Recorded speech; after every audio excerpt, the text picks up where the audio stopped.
Good morning student. इयत्ता तिसरी, विषय मराठी, पेज नंबर 75 आणि पाठ नंबर 23. त्याचं नाव आहे रमाई भीमराव आंबेडकर. डॉक्टर करुणा जमदाडे यांनी हा पाठ लिहिलेला आहे. बघा, रमाई भीमराव आंबेडकर यांच्याविषयीची माहिती या पाठामध्ये आपण अभ्यासणार आहोत. आपल्या सगळ्यांना माहीत आहे भीमराव आंबेडकर म्हणजेच बाबासाहेब आंबेडकर, ज्यांनी या स्वतंत्र भारताचं पहिलं संविधान लिहिलं. ते डॉक्टर बाबासाहेब आंबेडकर, ज्यांना भारतरत्न पुरस्काराने सुद्धा सन्मानित केलं.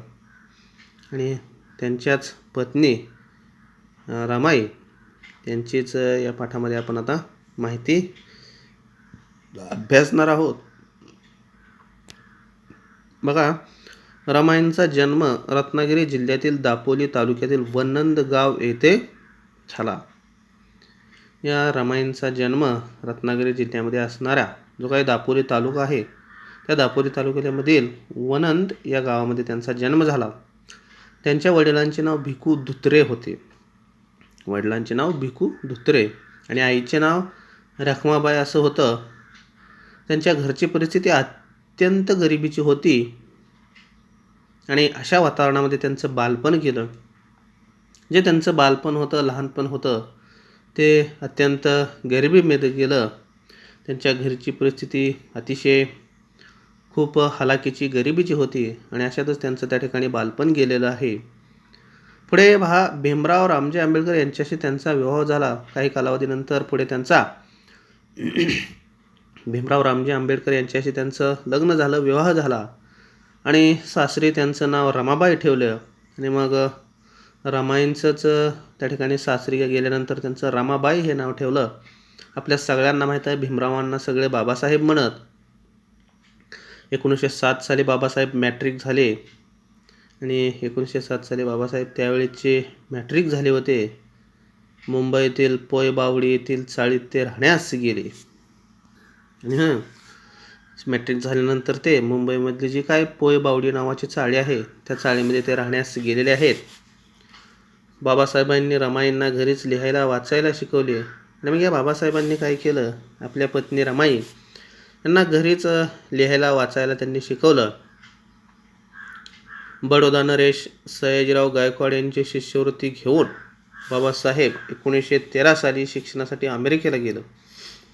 आणि त्यावेळेस बडोद्याचे राजे सयाजीराव गायकवाड यांनी जी शिष्यवृत्ती चालू केली होती, ती शिष्यवृत्ती त्यांनी घेऊन त्या ठिकाणी बाबासाहेब 1913 साली ह्या शिक्षणासाठी ते अमेरिकेला गेले.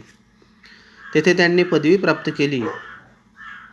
तेव्हा रमाईंचे सासरे रामजी मालोजी आंबेडकर व दीर आनंदराव यांचे निधन झाले होते.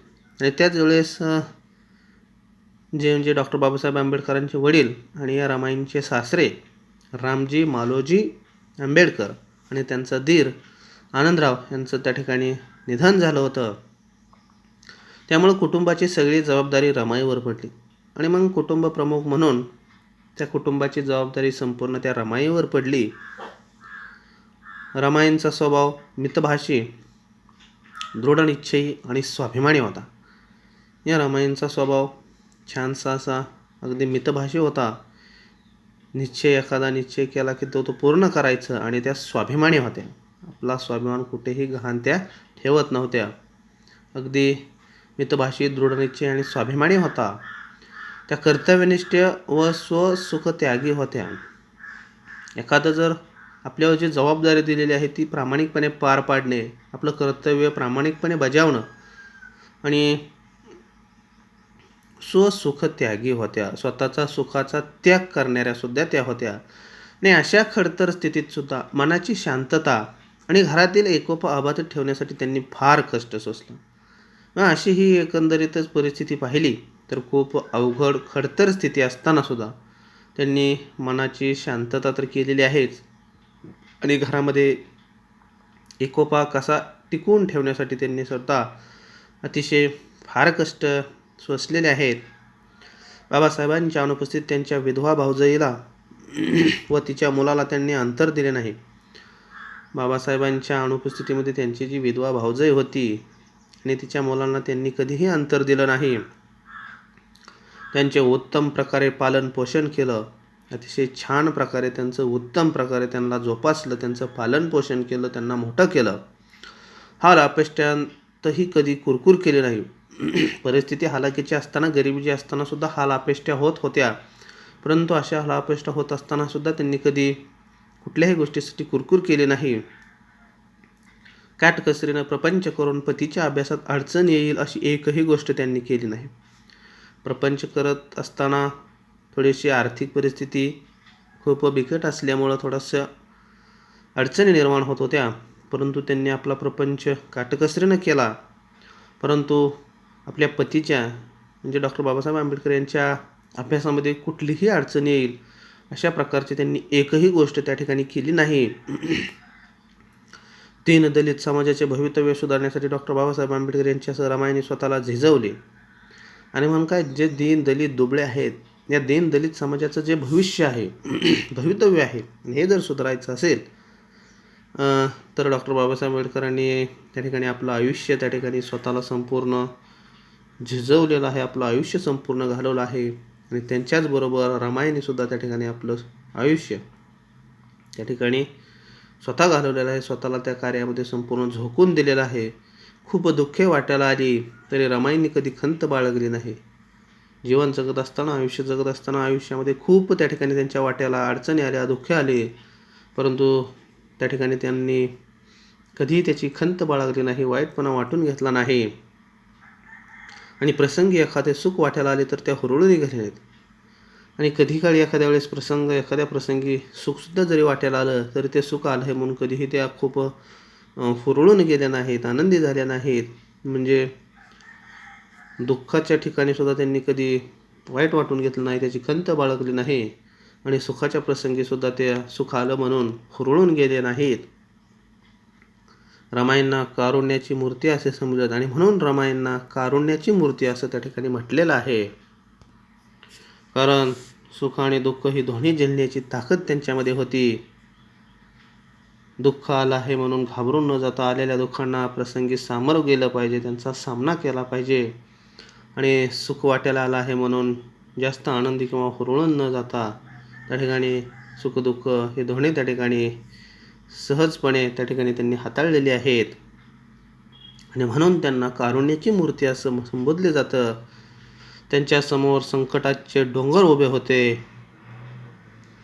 तरी त्या कधीही डगमगल्या नाहीत. त्यांनी शांतपणे सर्व संकटे झेलली, आपल्या दुःखांकडे दुर्लक्ष करून इतरांचे दुःख दूर केले.